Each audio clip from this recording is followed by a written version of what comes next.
All right, so I think an instruction sent in an email the other day, you guys had to download RStudio, and all the files. Just want to confirm everyone was able to do that, no problem. Okay. So right now, if everyone could open up RStudio, you should have something that looks like this, what's on the screen right now. And at any point I'm talking, feel free to stop me with any questions. You can shout it out, raise your hand, really flexible on that, and it won't be rude at all. Okay, so this is RStudio. RStudio is an IDE for R, Integrated Development Environment. And I'm giving this tutorial on the assumption that you guys have never done programming language before. But if you have, it will help with the session, and you'll still get something out of it, even if you do have experience in like Python, C, or anything like that. Yeah. Okay, so you have R downloaded, RStudio. No worries. Okay.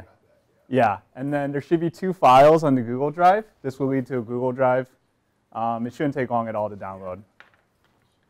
Okay, so right now I'm just going to give you a quick tour of what RStudio is, just so when I do call things out, you'll know what I'm talking about. So right now what I just did, I'll just do that again.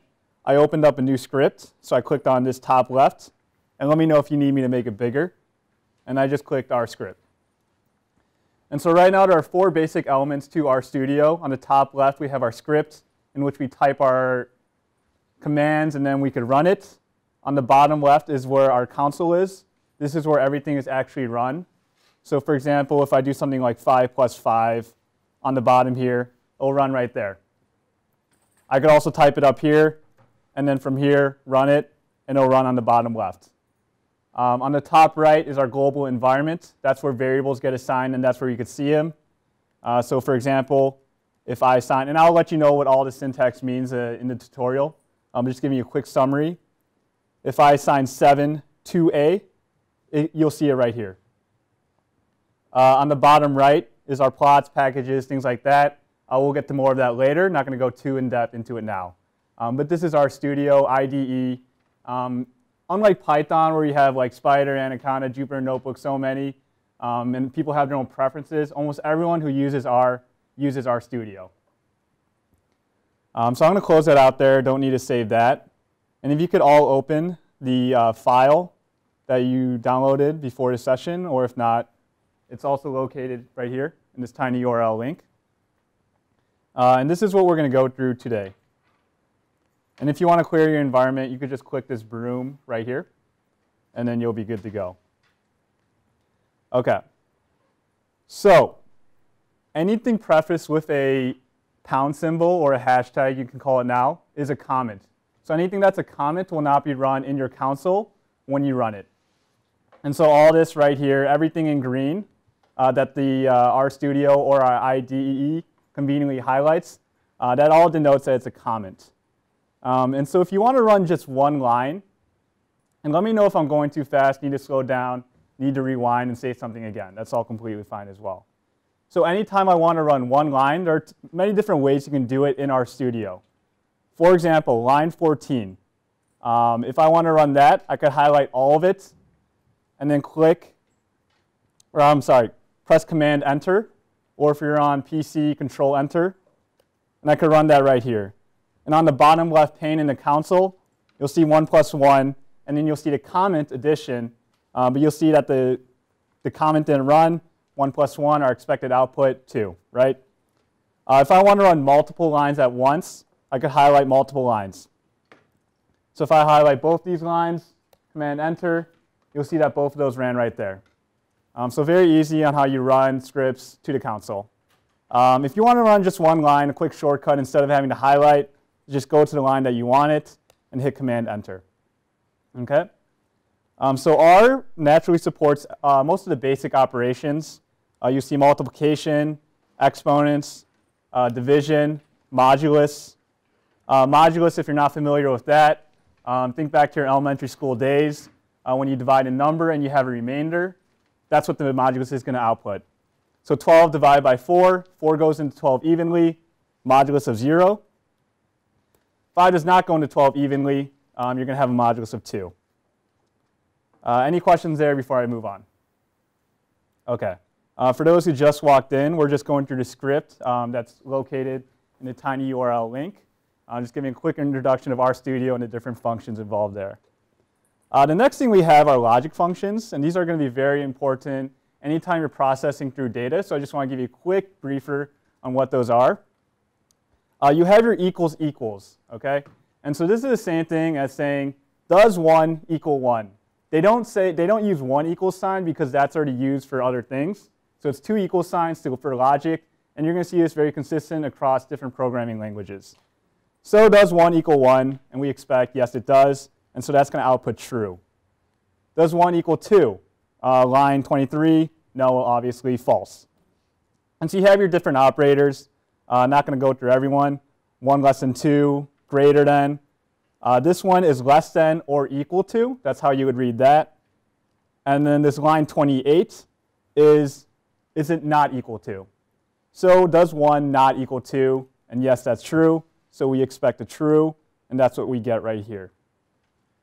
And also modulus is used a lot to find if a number is odd or even. So when you divide a number by 2, if a modulus is 1, then we know it's odd. And so that's the most common use case of using a modulus. Next, going into the different types of variables in R.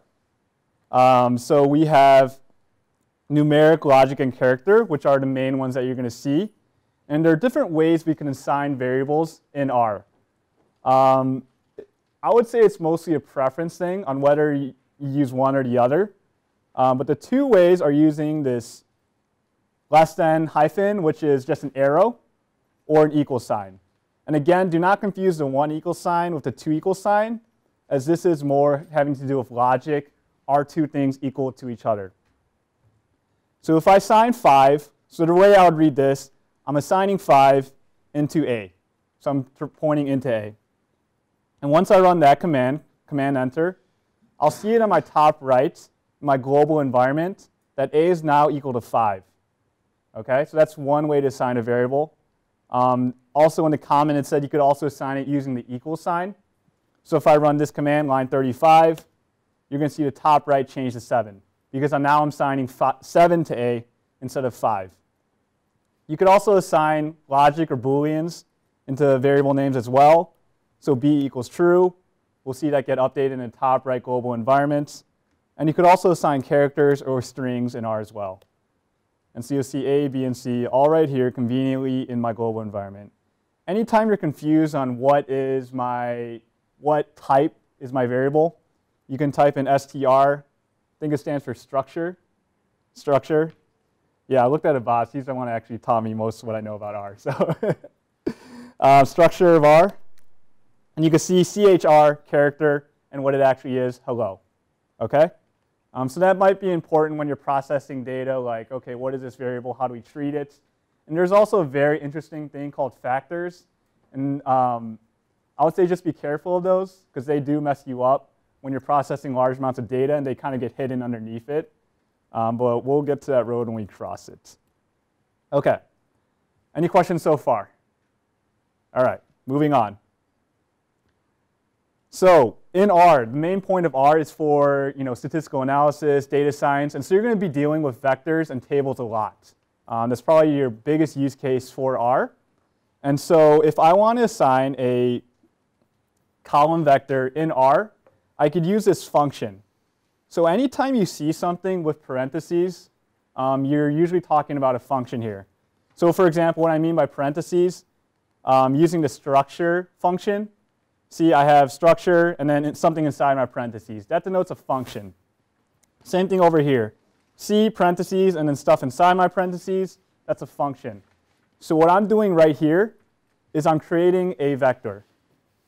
So if I assign this, 1, 2, 3, 4, 5 into vec1. Vec1 is nothing more than my variable name. It's not any special name in R. And you'll see it get updated in my environment. You could also put different data types in the same vector. This isn't common, but I just want to do it just so you can see that you can do it. Well, what's going to happen when you put in different data types into this one vector, it's going to convert everything. And so right here, you'll see that I put in 1, text, and true. So this is a numeric, this is a string, and this is a Boolean, all different data types. But when we put it into one column vector, you'll see that converted all to text. And you'll see that denoted by right here, CHR, and then all your variable name, or all your things you inputted into that column vector. Okay. So those are your column vectors and vectors that you will deal with a lot. You can think, if you use Python, you can think of them as like your NumPy arrays. You can do a lot of similar things in that. Okay, so now, you can do a lot of different things with the vectors. Okay, so you can run, what is a min? What is a max? What is a mean? Things like that. And anytime you know a function name, but you're kind of confused as to what it does, you can do this in R, question mark, and then your function name. And that'll bring up a help on your bottom right. And you can see exactly what it's going to do, what your inputs are, and an example of it usually at the bottom. So that's one way you can help use R and figure out exactly what you need to do in that. So if I'm working with my vec1, and I promise we'll get to different exercises later, which you can work and I stop talking. 1 hour and a half is just not a long time, so I'm trying to get through as much as possible. So I apologize for just blabbering up here. So if I want to see the minimum of vector 1, we would expect 1 to be the output because that's the smallest number in there, and which it is. Now we can also run these different commands, max, mean, which is average, standard deviation, as well as the length. What the length is how many numbers are in this vector. That's all length is. If I want to get all these numbers at once, I could run summary of vec1. And it'll give you your 5-number summary, like your quartile 1, quartile 3, mean, and different numbers like that. And so that's a faster way of doing it. I could also run different operations on my different vectors. So if I want to multiply it, I can do that. So multiplying vec1 by 2, you see that vec1 is originally 1, 2, 3, 4, 5. And so if I multiply it by 2, which is just one scalar number, it's going to multiply each of these numbers by 2. And so 2, 4, 6, 8, 10, that's where it came from. I could do division, exponents, everything that you saw up there with the basic operators in R, you can do with vectors as well. And so what I'm doing right here, I'm dividing vector 1 by 3, and then I'm going to assign it to a variable name called vec3. Okay, and you'll see it divided every single one of those numbers by 3. All right, we good so far? Any questions? Okay. So now, reading in a CSV file. So rarely do you, I guess the most common use case of R is you're analyzing data, and rarely do you create the data in R. It's always getting it from an outside source, and so that's what I want to spend some time doing. And also, how do we manipulate that data? How do we visualize it for actual purposes that we can use? So reading in the CSV file, I took this from Kaggle. And so what I want everyone to do right now is go to the, so in order to read the file, you can get it from its absolute directory. For example, if I want to do that, then I could go to like my users, and then go all the way and find where that file is located. A more easier way and more common way is set your working directory to near where your file is located. And so you can use a relative reference instead of an absolute. And so that way if someone else were to use it too, then they will be able to do it. So what I want everyone to do right now is go to your top, and you'll see a drop-down called Session. Okay, so you click on that. And so everyone should be following along right now. Going to the top, clicking Session, and then set your working directory. If that CSV file that you downloaded from here, that sales data, is in the same file that you downloaded the R file, you can just click the source file location. And then it'll set that working directory to that. Or else you can choose directory, and then find wherever you put that CSV file, that folder you put it in, and then you could just set your working directory there. So all that's saying is like, we're level setting, this is where I want all my relative references to be from. And we could talk more about that later if that's not clicking. So I'll give everyone a second to do that. Let me know if you have any questions or trouble setting your working directory to where you put your CSV file.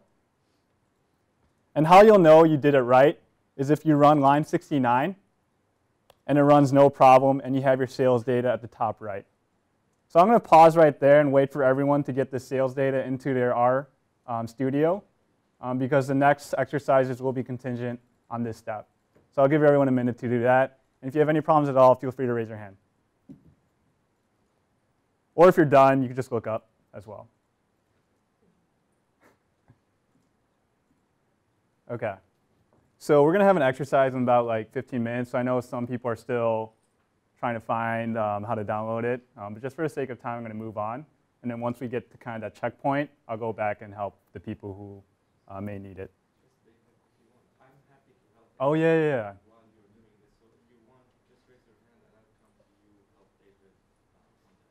Yeah, thank you so much, Abbas. Yeah, Abbas can more than help you with any of this stuff. OK, so right now, we have our sales data logged in. We have it in our top right environment. And so we're good to go. We're good to start analyzing it and do everything that we need to do. So we can first examine this data set, just see kind of like the details about it. One way to do it using the RStudio interface is we can click this arrow right next to it. And that will tell us all the fields, column names, what data type there are. You can probably surmise that int is integer, numeric. And those are the factors that I said are pretty nasty that could screw you up. But these are the different data types involved. And then you could also click on the actual data set, and it will see the actual table of what it is. And so a programmatic way to actually see this is just doing view and then your variable name, which I called sales data. And then that's the same thing as clicking it on the top right pane. OK? So right now, all we're doing is just seeing what our data is all about, looking at it, making sure we have the right data in, and seeing the different details about it. OK. The next thing I can do is I could run a summary on the data. And if you remember from the top, we ran a summary on different vectors, and we saw like the 5-number summary. You can do the same exact thing on a data table. So if I run line 77, I'm going to have a huge output because there's so many fields. But it's going to give me a summary of all the fields in this table. OK? This table is 25 variables. So it's going to give me 25 outputs, one for each one. Depending on if it's a numeric field, such as like order number isn't numeric. That's more of like an ID. But you can see it's still treated as a numeric. A better example would be like quantity ordered. When I ran summary on the data table, we can see our 5-number summary. If it's a factor, it'll give you a count of the top whatever amount of most common factors and give you the frequency of them. So for example, yeah, order date, we see the most common one was on November 14th, 2003. And then it'll group the rest as other, just because there's not enough space to output everything. So right now, all we're doing is components of an exploratory data analysis, seeing what our data is all about, seeing the different numeric features about it before we actually start manipulating it, which will be in the next like 10 minutes or so. OK, so we ran a summary. But let's say that was overwhelming. 25 outputs, one for each column, too much. We can also run it on individual columns. So the way you can call a column, there are a lot of different ways you can do it. The most simplistic way of calling a column in R is calling the data set and then $ field name. OK? So, and RStudio does support tab completion for helping with column names as well as functions. So typing in your data set, and then you'll see that all that pop up, and you can run that as well. And then that will just give you the summary for that specific vector. OK? And just like vectors, you can run any of those commands, max, mean, min, standard deviation. OK? So there are a lot of different ways we can see what this data is all about using summary, as well as the same functions that we use in dealing with vectors. Any questions so far? Okay, now we're going to start working with dplyr. Dplyr is a package in R created to help with data manipulation. And so in order to use dplyr, we first have to install it, and then we have to attach it. Because right now, if RStudio came with everything already installed, that would be too heavy, too much memory used. And so we only attach it when we need to use it. And so that's kind of the premise behind why we have to attach it and use it every time. So I'm going to walk you through right now how we would install a package and how also we would use it. And so what you have to do, in order to first install dplyr, I think the easiest way is using the UI, the user interface. Go to the bottom right, click on Packages, and now everyone should be doing this. Bottom right, Packages, Install, and type in here dplyr. And you want to download that right there, dplyr. Once you have that written right there, all you have to do is click Install. Make sure you leave that checked, Install Dependencies, and it will install dplyr for you.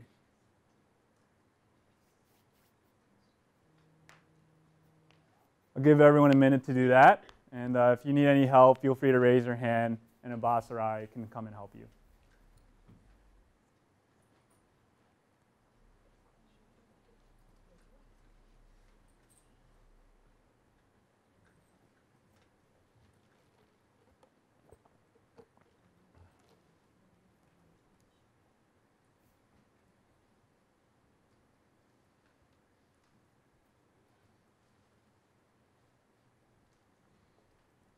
So right now, all I'm waiting for is people to finish installing dplyr.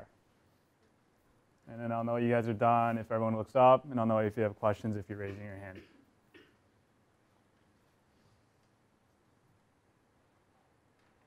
Okay, I think we'll continue then. So right now, we have dplyr installed, and now we want to use it.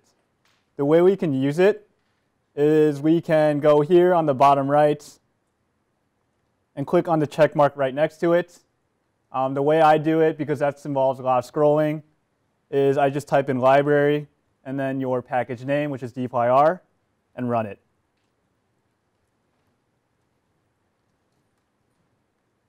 And then you'll get some red, which is OK. No fatal messages, so I think we're good to go. So everyone right now should have dplyr installed, and then also attach it using this library function. OK. Good to go? Sounds good. OK, so our different functions involved in dplyr that we can use are extremely useful for data manipulation. And so I'm going to walk through the main ones. There are also ones that I'm not including in this tutorial. But once you get a good grasp on these functions, then I think you'll easily be able to pick up the other ones. And I also want to say that we are going at a very fast pace going through all this material. The goal for this tutorial isn't for you guys to be masters. It's for you guys to have an understanding and just kind of a quick briefer on everything. So when you do go back on your own, you'll know where to start and where to look. So don't feel too worried if you have kind of a hazy understanding right now. So the first one we're going to go through is a select function. Does anyone have any experience with SQL? OK, cool. It's same thing as SQL. What columns are you selecting and what columns you want to return? So the way I would run the select function is type in select. And the reason why I have everything written out is because I find the most common error in using R or any programming language is syntax. And so the way to avoid spending time helping with syntax, wrote everything a lot for you. But we will have a chance to work on it on your own later, where you do create everything from scratch. So select, getting the columns that you want. There are going to be two main arguments to this function. Okay? So the first argument, when I say argument, you could think of it like an input. There are two main inputs to every dplyr function. The first argument or input will always be the data set. Okay? So sales data is the data set that I'm working with. The next arguments for for select function within dplyr are the fields that you want returned. Okay, this can be up to as many fields as you have in your data set. In my sales data, I have 25 variables. So I can put up to 25 fields here. And there could be more if you create more in your sales data, which we'll get to later. So if I run this command right here, then I'm just going to get from my sales data my quantity ordered and price each. Okay? And that's what select's going to do. But right now, when I run this command alone, it's just kind of running it, throwing it in the console, which is the bottom left pane, and just throwing it into space. The only time you can use it is if you just physically look at it. The more common thing to do is you want to store it into a variable name. So you're not just throwing it into space and forgetting about it and disregarding it. And so we can assign it using that arrow syntax that we talked about earlier. So I'm running that same function that I just ran, but this time I'm assigning it to a variable name called select data. Probably not the most creative name, but just to illustrate that you could assign it, or else you're just throwing it into space and forgetting about it, can't do anything with it. So if I run that right there, I see my select data, same amount of rows, 2823, but only 2 fields this time, because we're only selecting 2 columns. Okay? So that's select, very similar to SQL. All you're doing is getting the fields that you want. Okay, the next thing is arrange.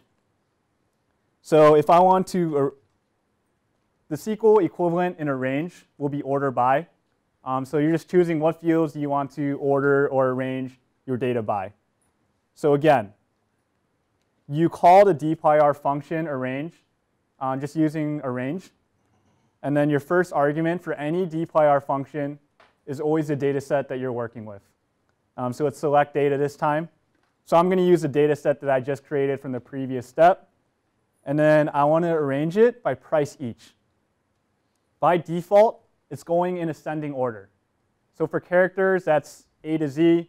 For numerics, 0 to infinity. Okay, that's by default.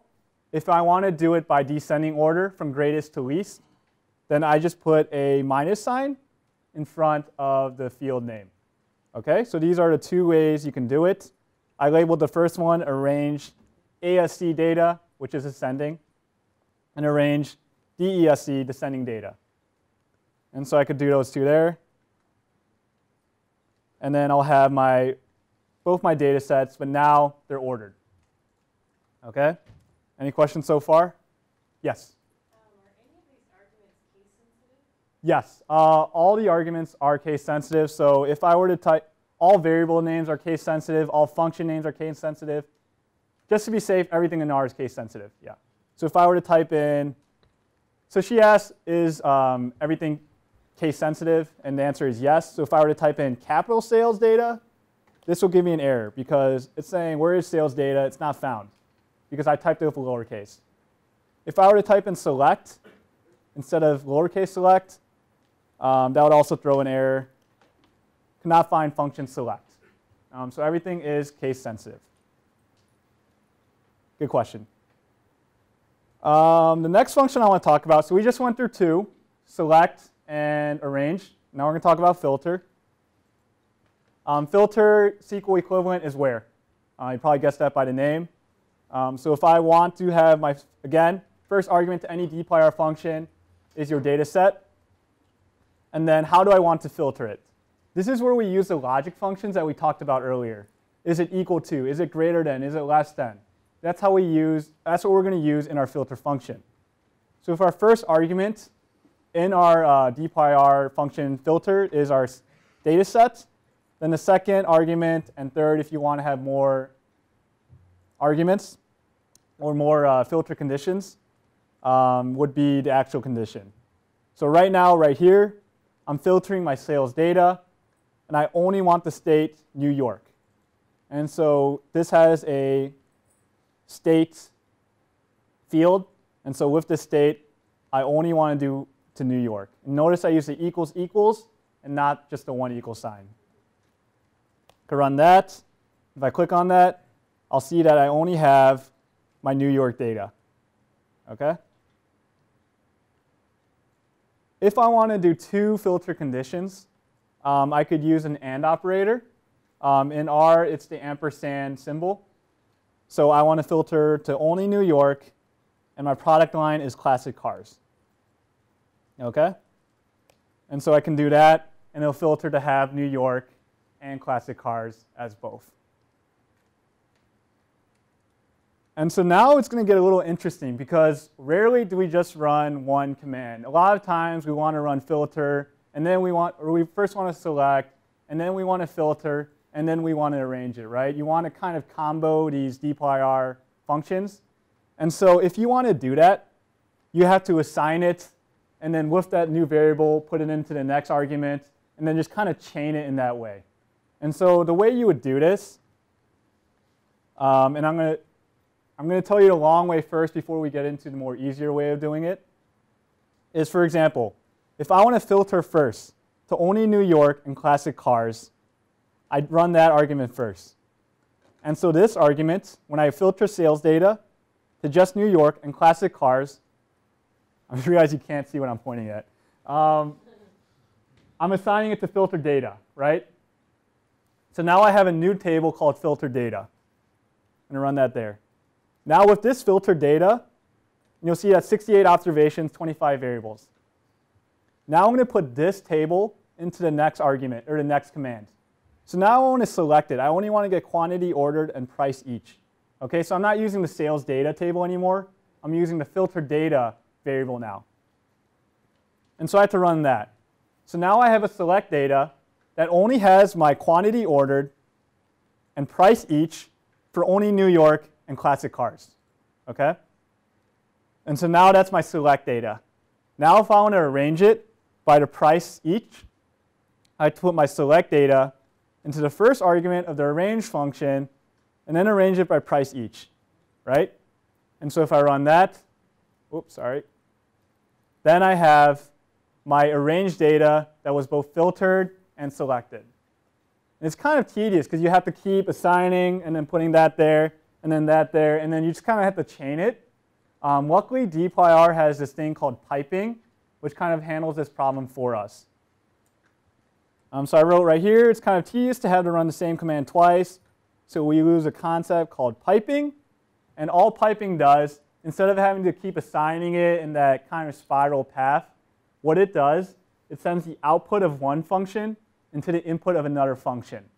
So rather than having to recursively just keep assigning and keep going, it automatically does that for you by sending the output into the input of the first function. So I'll talk about what that means. So now we're going to do the same thing that we did above in lines 116 to 118 using piping.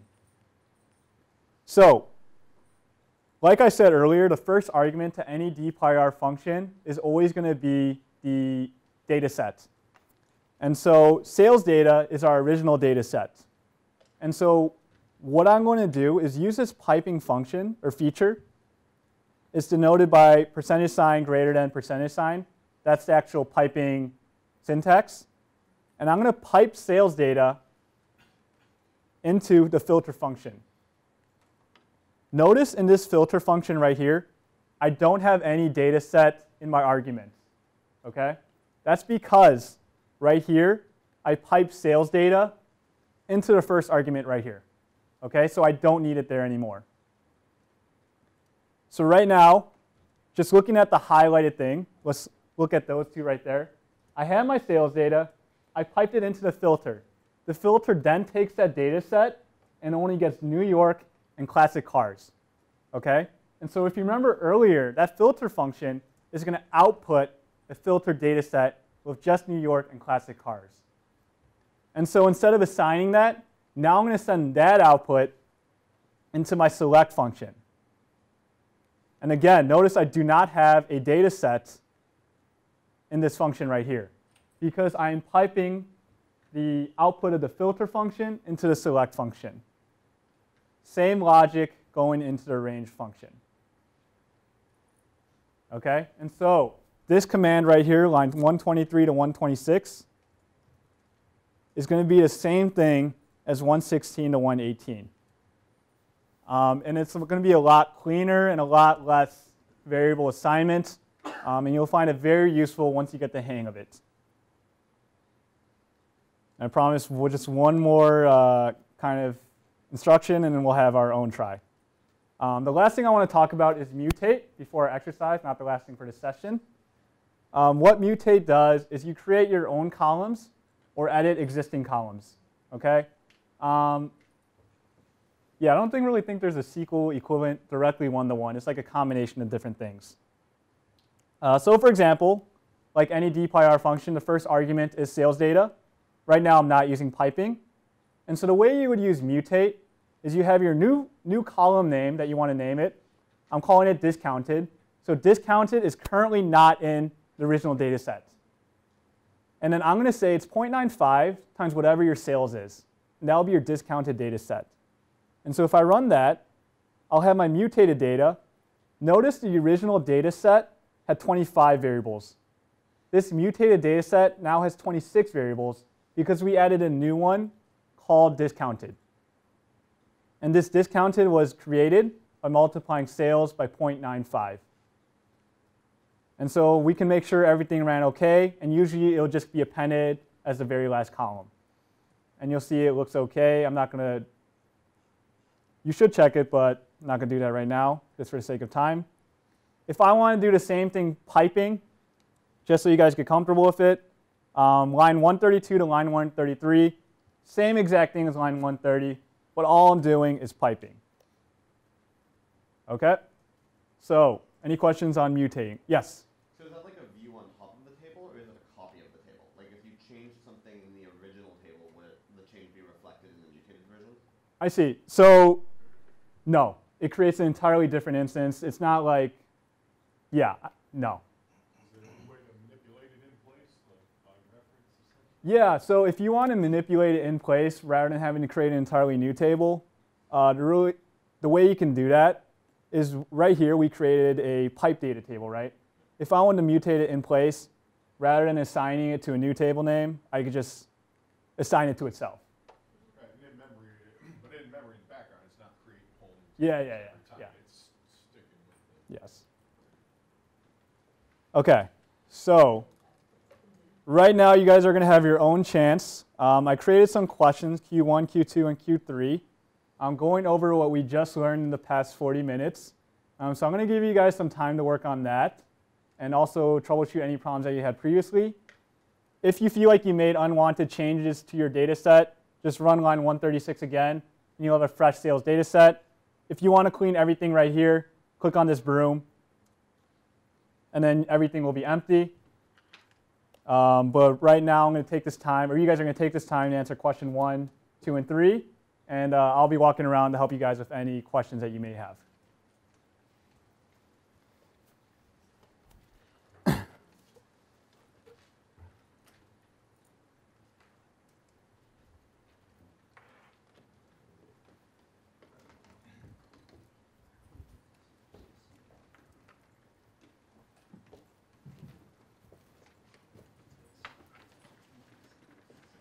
Hey.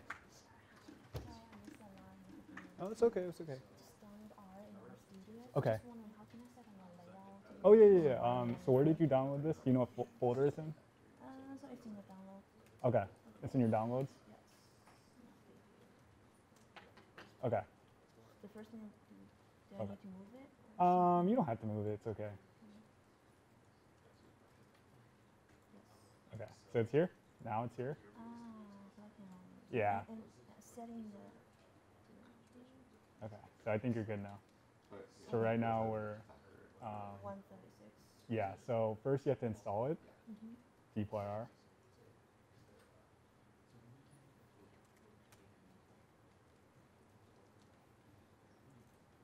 So it's downloading.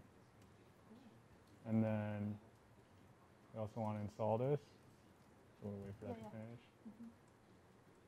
And then run that. And then now if I read this, then I have my sales data in here. What's the shortcut you're running? Oh, I'm pressing Command Enter. Yeah, yeah. Got it. Thank you. Hey, sir, how's it going? I'm Yeah, having trouble? yeah. No worries. Let's figure this out. Okay.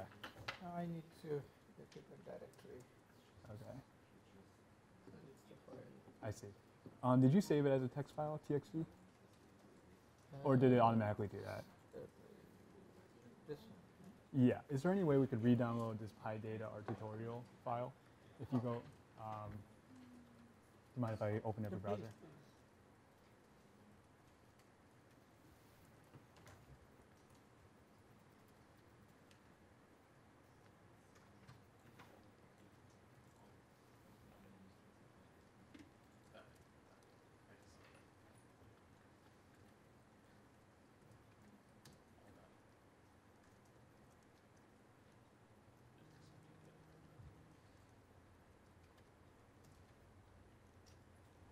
Nice.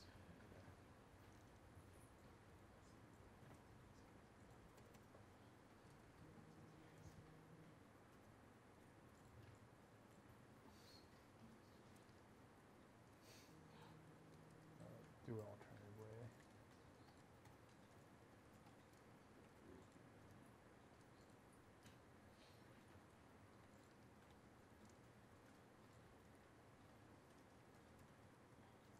Okay. So we have our file that we were working with earlier, Okay. and then you could run everything just like highlighting or just doing things like that. If I want to read in my data file, I'm going to set my working directory. I saw you using like CD. You could, Right. yeah. Oh, That would be set working directory in Yeah. R. And then I think I'm good to go now. Okay. And then just make sure you install. Now what you were doing through piping, Yeah, you can use end percent a few times and do the same thing? yeah. You Yeah. could just end. Oh, no, no, no. Yeah, we can use and, yeah. I would have to use the piping actual. Okay, so I installed dplyr and now attach it.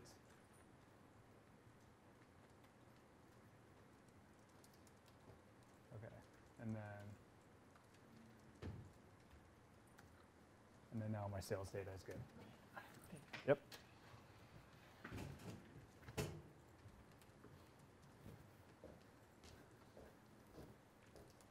Hey. Sure. Oh, the mode. Yeah. Uh-huh.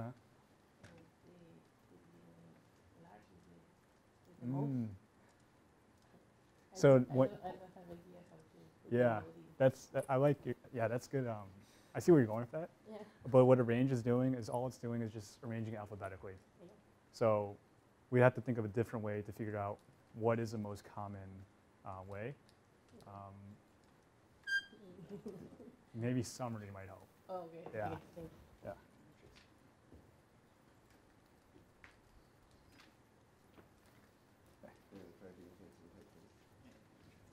Everything going okay?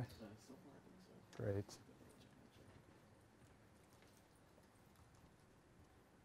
Hey. Yeah. Uh-huh. Oh, that's a good question. Only if the one after is dependent on the ones previous. If it doesn't affect that, then it doesn't really matter what order you do it in.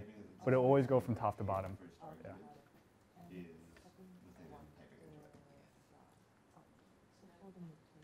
Mm-hmm. Oh yeah, oh, always, yes, yes. Good point, yeah. Good catch. So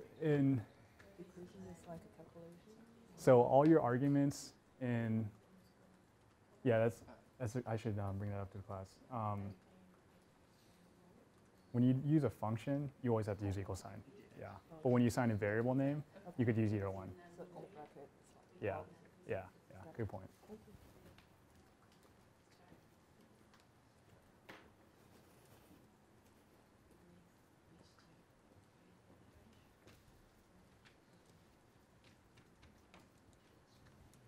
doing the exercise? Come on, man. Your boss helped you, didn't he? You cheated. Were you able to get everything earlier figured out? Okay, great, thanks.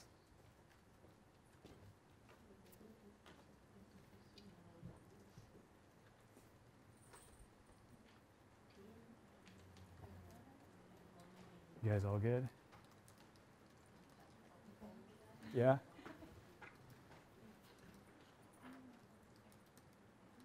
Okay. Yeah. Yeah, piping is like a little hard at first.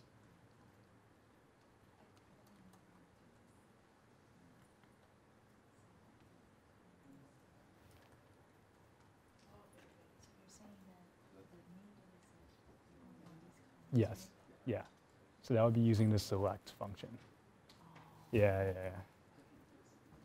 Hmm?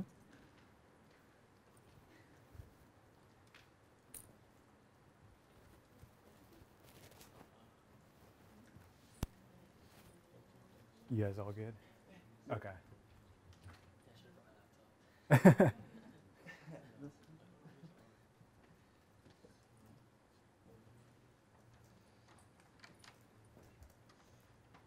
You all good?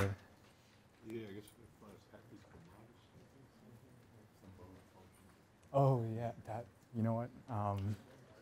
Yeah. Stack over. Now here we are. I saw. Yeah, I don't think mode exists, so you can use. I don't think it's embedded. Maybe there's somewhere, but usually for that, I use summary. Yeah, yeah, that might help you.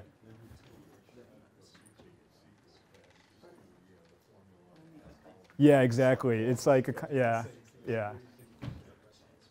Everything okay here? Okay.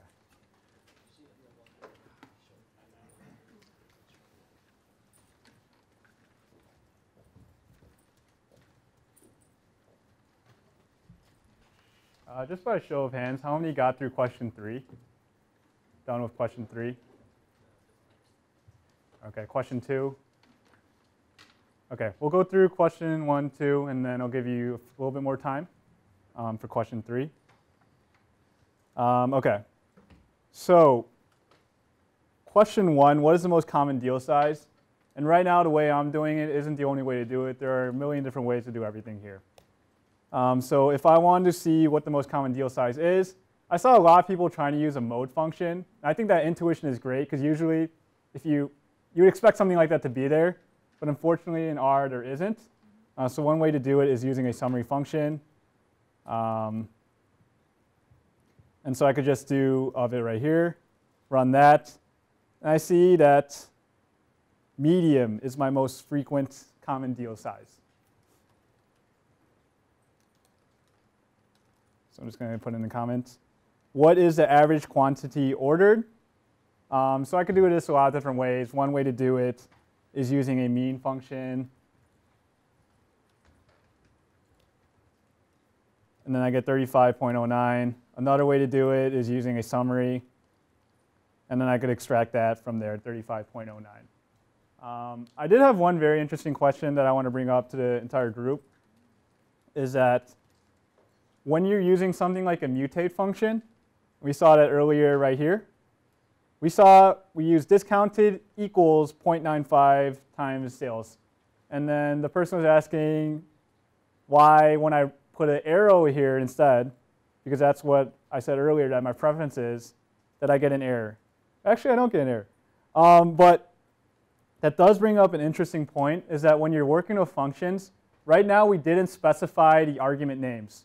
So what I mean by that, let's say I'm running a summary function like here. Then I would have to put in an argument name of your object, right? And then my object is my sales data or something like that. But I didn't do any of that. I didn't specify what these arguments or inputs were, because R already kind of is smart enough to figure it out based on the order you put it in. And so maybe later down the road when you deal with more complex functions in which things will be optional, you will have to specify exactly what the argument is. Like, what is your data set? What field are you looking at? But right now with dplyr functions, it's easy enough where the first argument is always our sales data or our data set, and then the arguments thereafter. or what you want to do with it. Okay, so we've answered question 2. I'll give you guys 2 more minutes to wrestle with question 3, and then we'll move on to group by and summarize, and then also with graphing. So if you guys 2 more minutes, feel free to help the person next to you. And you could also look at dplyr on Google if you're done to see the other functions in dplyr. So I'll give you guys 2 more minutes. Yes.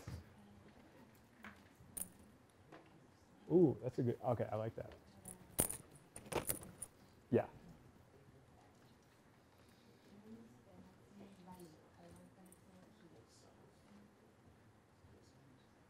Okay. Yeah, so max will always output just a numeric. Yeah, so I don't know how you would do it using a max function, but maybe, sorry, mind if I play around with this?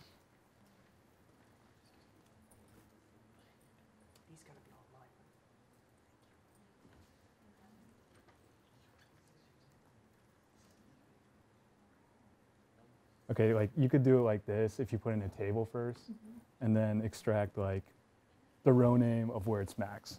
That's one way you could do it. But yeah. Mm-hmm.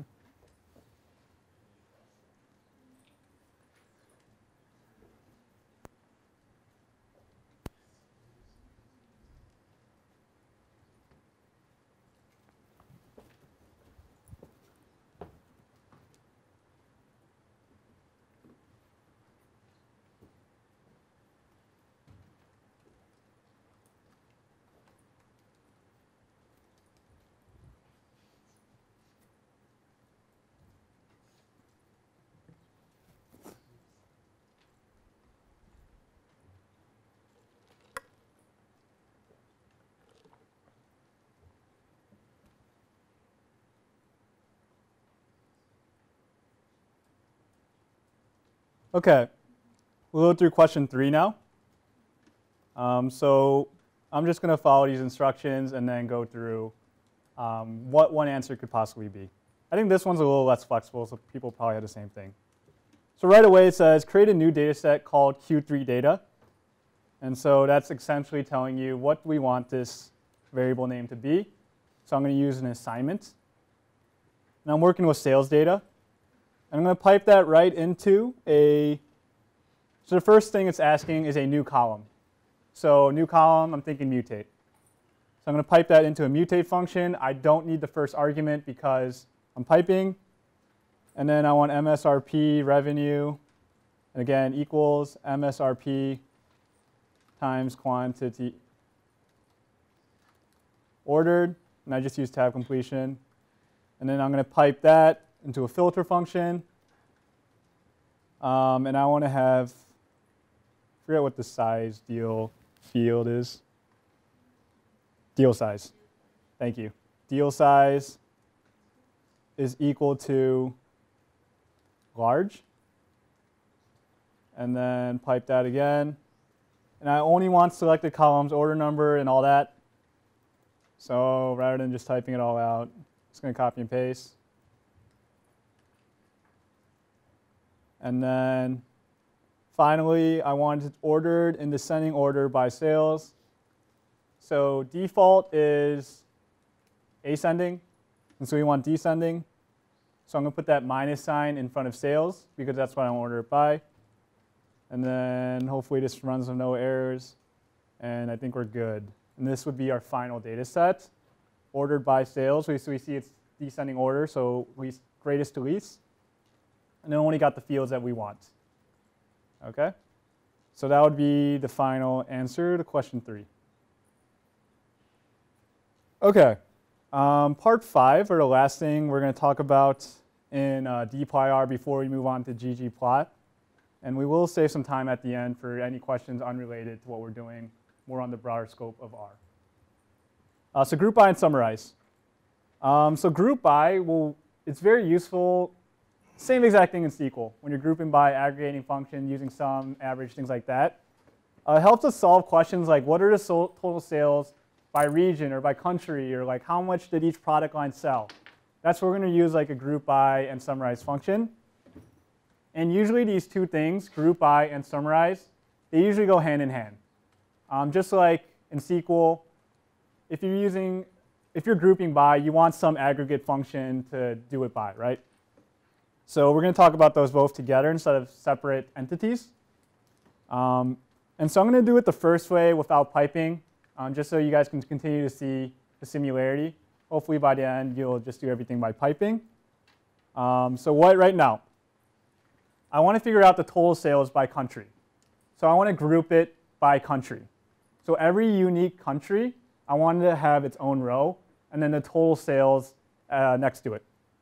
So that's the first thing I'm doing right here in line 161. And please note that our row numbers may be different now, or our line numbers, because you guys have entered in your own code. So try to follow along where I'm at, number 5. Number 5 right here. Run that, group data, and now I have a new variable.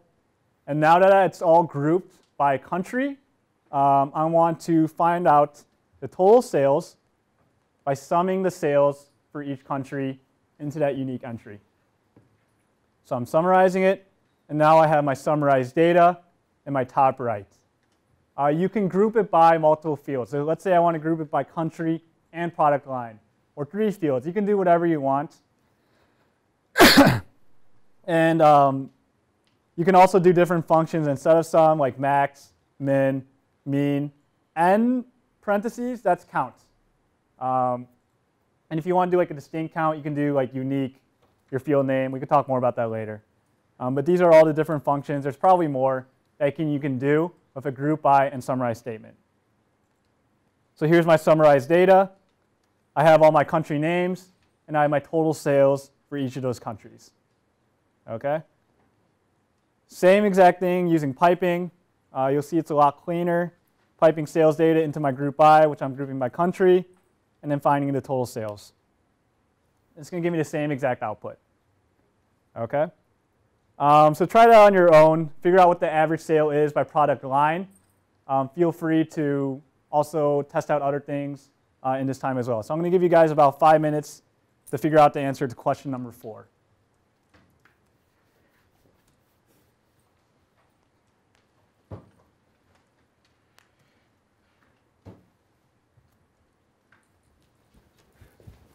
Just a quick random question. Yeah. So here, group by some cells, Mhm. then you reduce it to from 19 observations. Mhm. Just curious if there's a window function equivalent for SQL where you have some observations and you still keep all the rows.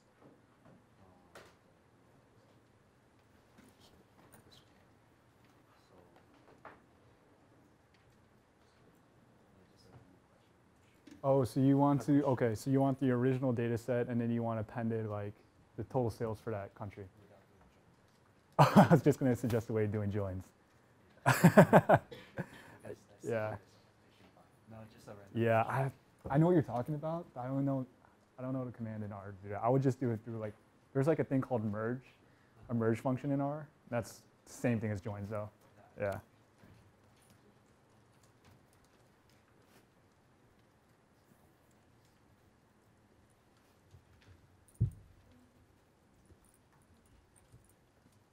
Okay, so then.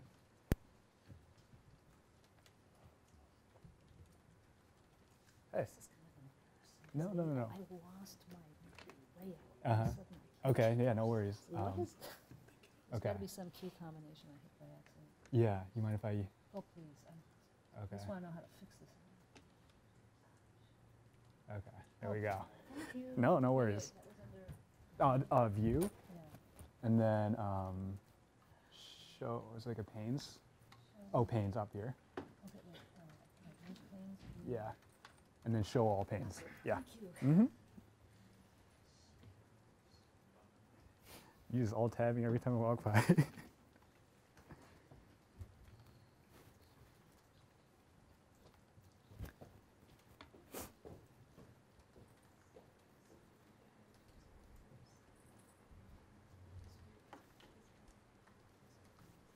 Okay, we'll go through the answer together. So what is the average sale by product line? And I'm just going to do this entirely by piping. So I'm going to call it average sales. I know I didn't say what, you know what, you don't even need to assign it. So sales data, type that into group by, and I want to group it by product line. And then I want to pipe that into summarize. And then I want to figure out average sale. So similar to mutate, you have to, if you don't specify a field name for it, it'll give you a default one. But you can specify a field name for it, just like you would do with mutate. So average sale is mean of the sale. Object sale not found. Thank you. OK, so I didn't assign it to anything, so it just threw it out into space. But if you wanted to save it for future reference, you could assign it to a variable name. Any questions on group by and summarize? OK, so that is our data manipulation section. Now we're going to go into data visualization. The most common package used for that, and there are so many out there, but understanding ggplot will help you, will give you a good, yes? Now I do have a question regarding the group by Yeah. and summarize that you mentioned. Is there a way to actually visualize a table at the group by stage prior to the summarize? So let's see. Columns. Yeah. That's a good question. I've actually never looked at the output of it because I just always use it together. So right now I just ran the group by itself. Let's see what happens. Yeah, it says 1 of 20 of 13 or something to that extent. And it seemed to just show 1. I wasn't sure which one it was. Yeah, so the question was, how do we visualize the group by before we actually summarize it into aggregate functions? And right now, I'm not aware of a way to visualize that group by before actually summarizing. Abbas, do you know of any way? Visualize. Sorry, I just came back. Yeah, no worries. So we group by, and then we summarize. But is there a way to visualize what you're summarizing? Like, yeah, I think it's just all involved in the metadata that, yeah. Yeah, you have to summarize first and then. Yeah. Yeah, it's a good question, though. Does that answer what you were asking, though? I think, yes. Okay. I was testing the same thing. It says it doesn't actually change how the data looks. Okay. So ggplot2, most foundational, or there's one below it, like plot, that's already in R. But what's most common is ggplot2. You can do a lot of fun things with it. So same way in which we install dplyr, we're going to install it ggplot2. So install on the bottom right pane. So I know a lot of people walked in late, so I'm just going to walk through these steps again. On the bottom right pane, there are different tabs. I'm going to click on the Packages tab. I'm going to click on Install, type in ggplot2, and click Install. Leave everything checked, all the defaults. Give it some time, and it should be installed. And then after I install it, I also have to attach it using library, so I'm going to do that right here. Okay. So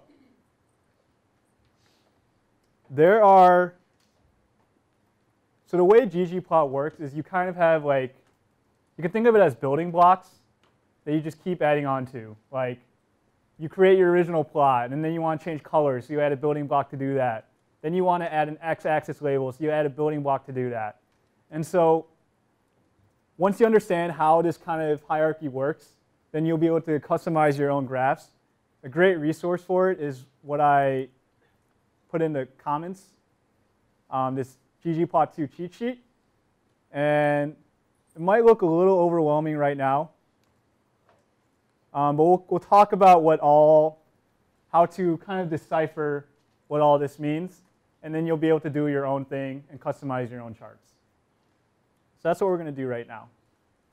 So if I want to create a simple dot plot, I can use the first argument to ggplot would be my data set. So we're still working in our sales data. And then we go into this weird thing where it says AES, x equals that, y equals that. You can probably figure out what x equals that and y equals that is. Those are our coordinates to our plot. AES is short for aesthetic. So what is our chart going to look like? And then, so if these are like kind of the building blocks, the foundation of our chart, what are we actually doing with this foundation? I want to create a dot plot. So I'm adding, using this plus operator into gonPoint, which is the function to create a dot plot. So if I run that here, I'll have a very generic, plain looking dot plot there. If I want to get fancy with it too, sorry, you could use piping here too. So it would be sales data, pipe into. Since sales data is the first argument to ggplot, then it'll just be, you don't have to include that. Then it'll just be all this stuff. So you can use piping and everything once you attach the dplyr package. Okay, so that's a very basic dot plot in ggplot. So now we have our base thing, we have our dot plot. Now we can change colors and we can do things with it. You can look at the cheat sheet, but how you would do that is you would just put in color inside the aesthetic for the actual dot plot or the gonPoint and change that to red. And you'll have that there.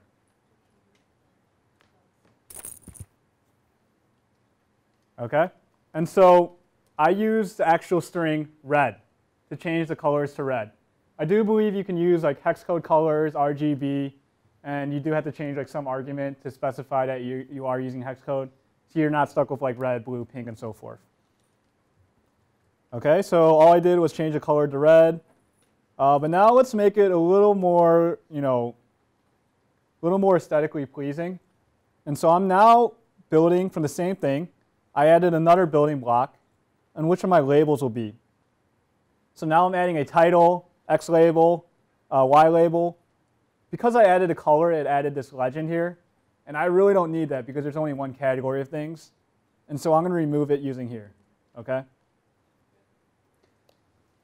And so that'll be the new ggplot. And there are ways to like center this title. And I don't memorize, or I don't know like any of these off the top of my head. These like arguments, theme, like legend position, color. I constantly have to refer back to cheat sheet.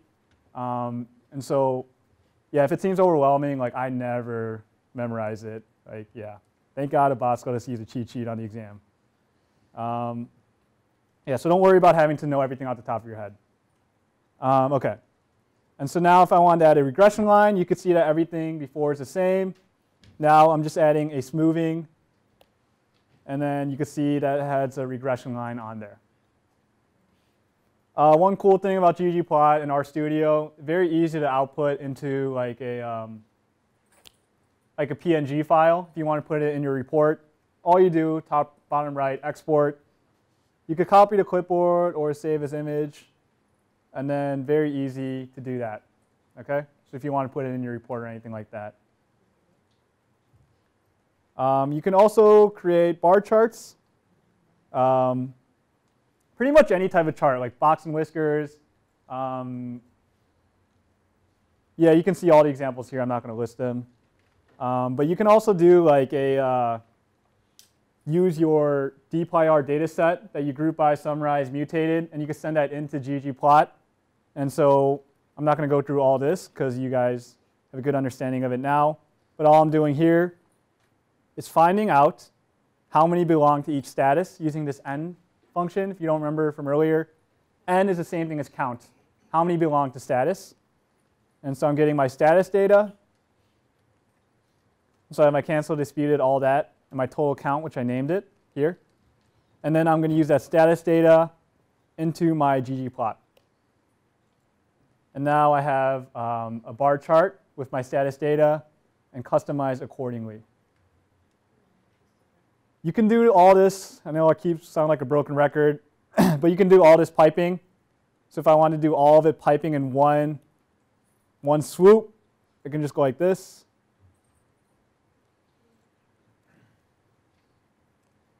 And then this will be the same thing as above, but all entirely by piping. So piping is a really powerful function. It saves you a lot of time.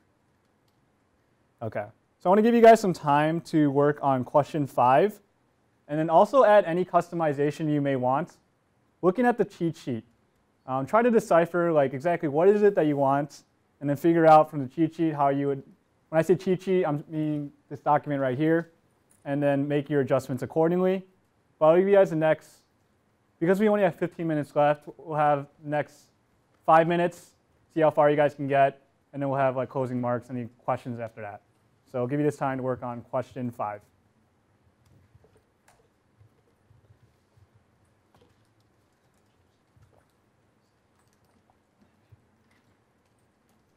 And notice it's sales by product line. So you guys do have to do some group line summarizing before you put it into ggplot.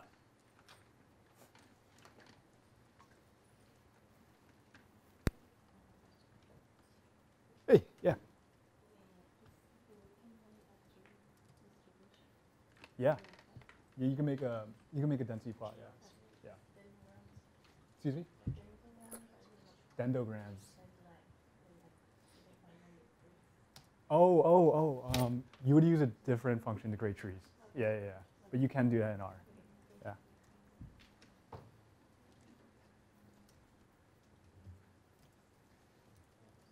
Yeah, and if you're confused on how to do something, it's always helpful to Google how to add axes titles in ggplot.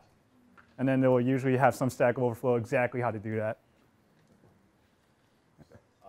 Question. Does ggplot do anything like outside of like RStudio there? Like say you want to base this in your web app? Oh, yeah. I would say you can do that, but there are more better Libraries. yeah. I would recommend Plotly. Plotly is more interactive. It has like JavaScript in there, so if you like hover, it'll have like a pop-up. Yeah, I was looking at Fusion charts. Yeah, Fusion Charts is really good. I know Fusion Charts, man, I'd have to pay for a commercial license, but I think Plotly's free. Yeah. Yeah, Charts.js is free too. Oh, okay. Nice. Yeah, you can create different dashboards using R Shiny. Okay. It's like a pretty cheap option depending on your usage. But I know I used that in my previous company. Cool. So yeah.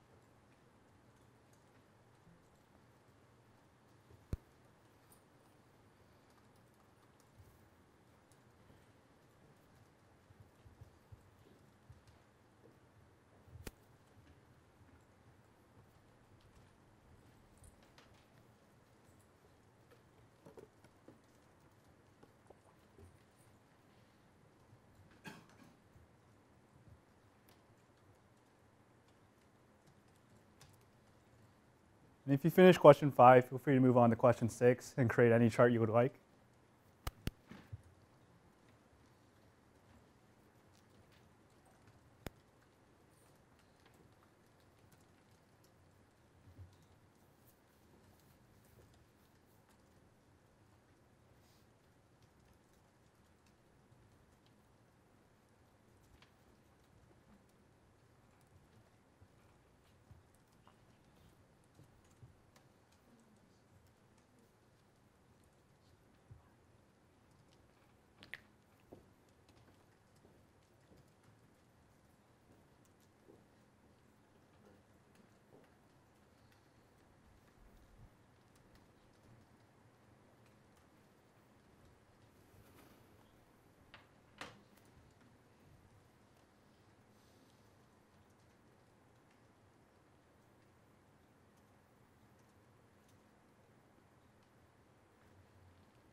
let me know if you have any questions on like the previous stuff.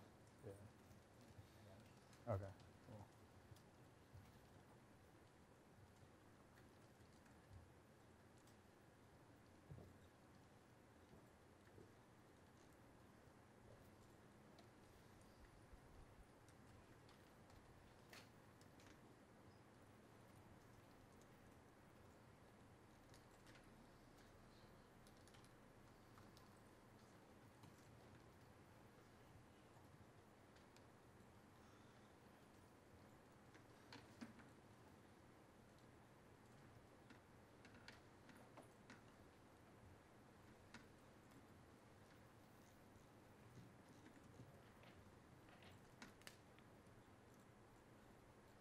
Give you guys about a minute to wrap up, and then we'll go through how you do it just for your own documentation purposes.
All right, we'll bring it back together.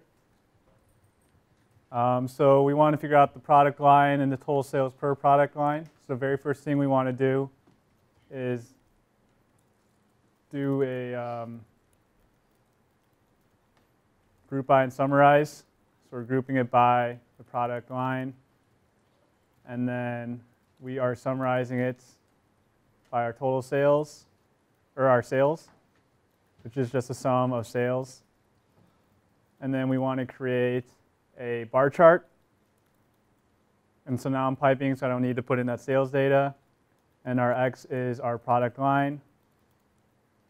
Our Y is our total sales, which is a new field we created using the summarize statement. And then we want to create a bar chart. So you have to put in your identity, or your, I forget what stat stands for. But it's just something you have to do, stat identity, and then see what it gives us here. Okay, so good so far. But it also says we want to have the outline of the bars red. So color is red, and the fill equals pink. And so that would be what it would look like from the question, what it's asking. But there are also a lot of things that we can do with it to make it prettier. For example, we can change these axis titles. We can rotate the ax labels. You can Google that, figure out how to rotate the x-axis labels. You could easily do that. But you could also, maybe if you want to remove the grid on the outside and the inside, a lot of everything's trending towards minimalism. So having as little as there as possible. You could change like the numbers here. Instead of having the scientific notation, you can have it, use different notation for that. So there are a lot of different things you can do to customize it. We have about 7 minutes left, and they did want us to leave 5 minutes for Q&A. I don't really know. You guys could ask whatever you want about RStudio or packages you can use, or we can, if we have no questions, and we could use the remainder of this time for you guys to continue working on this exercise. And playing with ggplot. So are there any questions that you guys have? Someone else got one out as to curiosity, I guess is more of an opinion, I guess. Yeah. On there, but R versus pandas or Y, like Yeah. use R over. Yeah, that's a huge debate in the data science community, R versus Python. And I think it really comes down to preference. From my experience, if Python and R, people with programming backgrounds find Python more intuitive because it's object-oriented and a lot easier to handle. People without CS backgrounds find R more intuitive because you really don't have to learn like what are classes, what are methods, and things like that. It's very straightforward. You apply a function, get the output. In terms of processing, both work in memory, so it's going to be very similar performance. I find that data sets of similar size are going to run the same speed in both. R easily handles like tables up to in the millions of rows. I'll handle that without a problem. But really it just comes down to preference. Both will have similar functionality. Both will be able to do the same machine learning, similar visualizations. It's just who you are and what you feel more comfortable with. And who your customer may be. Yeah, and your customer, yeah. I will say though, R does support R Markdown and like very easy to generate consumer-friendly reports. Yeah, and so that aspect I will say R is better, but really it just comes down to what your company wants and who your clients are. Yeah. Any other questions? Yeah. Just, is there any specific machine learning packages that R is better than Python? Say like time series. Yeah. So I will say, like, my opinion about machine learning, and Abbas, feel free to chime in R versus Python. R is a lot more fragmented, meaning you're going to use like different packages for different things. Like if you want to run a random forest, you're going to have to use one package. If you want to run support vector machine, you use another package. But in Python, it's a lot more standardized in that you're using just scikit-learn for everything. Same input, same arguments. But I would say, like, in terms of functionality, you're going to have the same thing. It's just more fragmented in R. Yeah. I would like to add on Yeah. top of this. If you are looking for a specific like algorithm, series, analysis, or whatever, maybe you will find it you will have more chance finding it in R than in Python because R is mainly developed by statisticians versus Python is more developed by computer scientists. So it depends like what you are looking for. But I will double what you said in terms of both of them, they will do the same thing. In fact, when you look at job listings, they, like for a data analyst or for a business analyst, they always ask for SQL and Python or R, they say. They never say Python and R, so it's the same thing. Unless if you want to take it more and do the deployment part, I think Python would be a little bit better. Even though we have Shiny in R now, Yeah. it's easier for deployment. Thank you. Yes. If I wanted to use R with a Postgres database, is there something just like the read.csv that's built in, or is there a specific library I would want to be using, or what's the easiest way to set that up? Oh, okay. So you're like interfacing with like a SQL or like Oracle. Yeah. There are, you can easily create like an open database connection and write SQL queries directly in R and then send it to query your data. Or you can call stored procedures in your database. Very friendly in doing so. If you look up like how to connect R to your database or whatever it is, like Oracle, MySQL, Microsoft SQL Server, you'll find plenty of resources. Yeah. Any other questions? Okay, I think we got through everything, which is, I didn't think we would, which is awesome. And I'll give you guys 2 minutes back. Thank you so much.